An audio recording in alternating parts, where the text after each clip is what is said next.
My uncle took his own life and we've decided not to tell my grandmother. I just found this out a few hours ago, so forgive me if my writing is uneven. My uncle had a number of mental or emotional problems. Over the years, my grandfather hooked him up with a number of jobs.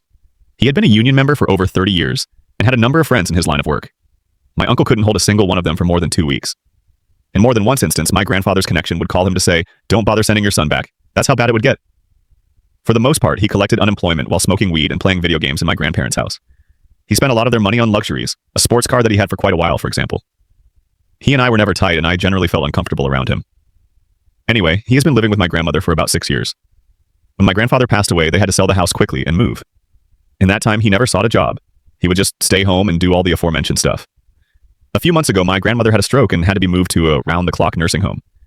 She can still talk and use the left half of her body, but she is very clearly declining. Such is the case with old age. My brother and I have done our best to visit her, but it's a 2-hour drive there and 2-hour drive back, assuming there is no traffic.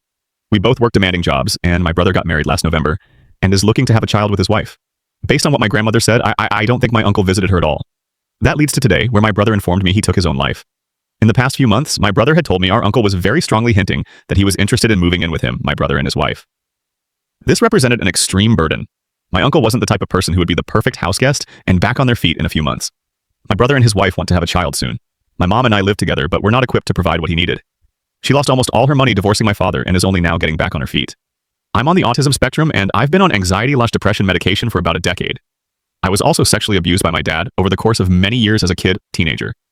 It has taken me many years of hard work to overcome my past, attain a good standing at my job, and achieve some semblance of financial and personal security. None of us have the financial or emotional capital to help. I suspect that is what made him do it. We have decided that we won't tell our grandmother. She is in the last stage of life, and I fear informing her of this would be catastrophic. She already had a very strained relationship with my father, and my uncle not visiting really pained her. My family has always been a nightmare of substance abuse, physical abuse, and mental illness. I hate lying to my grandmother.